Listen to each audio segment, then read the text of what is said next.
बिहार विधानसभा चुनाव का मतदान हो चुका है और अब बारी नतीजे की है। इस बार 2 चरण में चुनाव हुए हैं, जिसमें 6 नवंबर को पहले चरण की 121 सीट पर 65.8% मतदान रहा था, तो मंगलवार को दूसरे चरण की 122 सीट पर 68.74% मतदान हुआ है।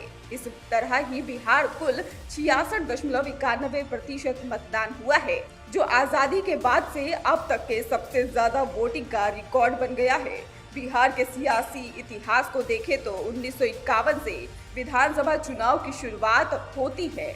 इन 74 सालों में बिहार में 18 बार चुनाव हुए हैं, जो 1 चरण से लेकर 6 चरण तक हुए हैं। इस बार के विधानसभा चुनाव के लिए 2 चरण में वोटिंग हुई है। 2020 में बिहार की 243 विधानसभा सीटों पर कुल 57.29% मतदान रहा था, जबकि 2025 में कुल 66.91% वोटिंग रही। आजादी के बाद पहली बार इतना मतदान बिहार में हुआ है। यही नहीं, पुरुषों की तुलना में महिलाओं का वोटिंग ज्यादा देखने को मिला है।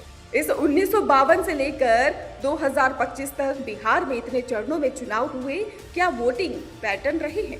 देश की आजादी के बाद पहली बार बिहार में 1951 में विधानसभा चुनाव हुए थे, जो 21 दिनों तक चला था। इस चुनाव में 42.60% मतदान हुआ था। कांग्रेस ने बिहार की 342 विधानसभा सीटों में से 239 सीटें जीती थी। कांग्रेस ने प्रचंड बहुमत के साथ सरकार बनाई थी। बिहार में 322 सीटों में 276 विधानसभा सीटों के लिए चुनाव कराए गए थे और 54 ऐसी सीटें थी जहां पर एक साथ 2 विधायकों का चुनाव था। इसको डबल मेंबरशिप का प्रावधान कहा जाता था। ये प्रावधान 1957 के आम चुनाव तक था। बाद में एक सीट पर केवल एक ही प्रत्याशी की जीत होने लगी। बिहार में दूसरी बार 1957 में विधानसभा चुनाव हुए थे, जिसमें वोटिंग 25 फरवरी से 12 मार्च तक 16 दिनों में हुआ था। इस चुनाव में 43.24% मतदान हुआ था और पिछले चुनाव से करीब 1% ज्यादा मतदान रहा। इस चुनाव में कांग्रेस ही सबसे बड़ी पार्टी बनी थी। बिहार की 312 में से 210 सीटें मिली थी और साल 1962 में बिहार विधानसभा चुनाव 4 चरणों में कराए गए थे। बिहार में 18, 21, 23 और 25 फरवरी को मतदान हुए थे और जिसमें कुल 44.47% वोटिंग हुई थी। इस चुनाव में पिछले चुनाव की तुलना में 1% वोटिंग ज्यादा हुई थी। कांग्रेस को बिहार की 318 में से 185 सीटें जीतकर लगातार तीसरी बार सरकार बनी थी। 1967, 1979 और 1972 का बिहार चुनाव, बिहार के 1967 का विधानसभा चुनाव 4 चरणों में हुए थे। 4 चरणों में ही 15, 17, 19 और 21 फरवरी को मतदान हुए थे। इस विधानसभा चुनाव में 51.51% मतदान हुआ था। पिछले चुनाव की तुलना में 6% के करीब मतदान ज्यादा हुआ था। बिहार की 318 सीटों में से कांग्रेस 128 सीट, एसएसपी 68 और जन क्रांति दल 13 सीटें जीती थी, जबकि जनसंघ ने 26 सीटें जीती थी। किसी को बहुमत नहीं मिला था। जनसंघ को छोड़कर बाकी 3 दलों में कुछ समय के लिए 4 मुख्यमंत्री बने थे। बिहार में 2 साल के बाद सरकार गिर गई थी, जिसके बाद राष्ट्रपति शासन लागू कर दिया गया था।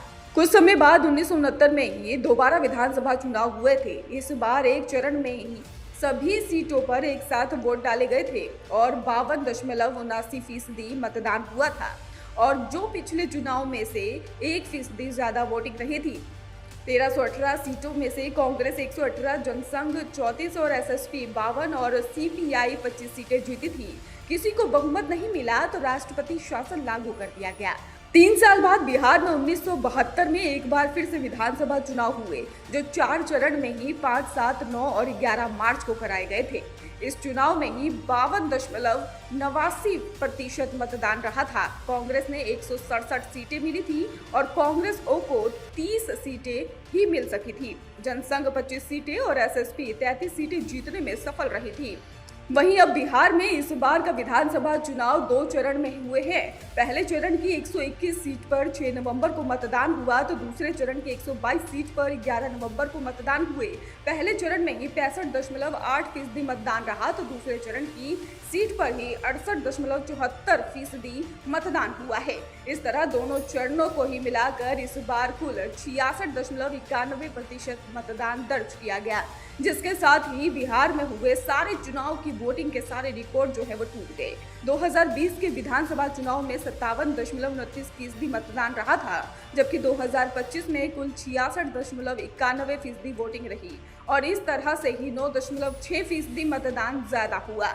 यही नहीं, पुरुषों की तुलना में महिलाओं ने सबसे ज्यादा वोटिंग की है। इस बार के कुल 66.91% मतदान में ही 62.8% पुरुष तो 71.6% महिलाओं ने वोटिंग की है। इस तरह पुरुषों से ही 8.8% ज्यादा महिलाओं ने वोटिंग की है। अब नतीजे 14 नवंबर को आएंगे, जिसमें पता चल सकेगा कि किसे सियासी लाभ हुआ और किसे नुकसान हुआ। तो अब बिहार की सियासी जमीन पर सब कुछ दांव पर है। इतिहास गवाह है कि जब जब वोटिंग बढ़ी है, सत्ता की कहानी बदली है। अब देखना यह है कि 66.91% की ये ऐतिहासिक वोटिंग किसके भाग्य का सितारा चमकाएगी और किसकी सियासत को डुबाएगी।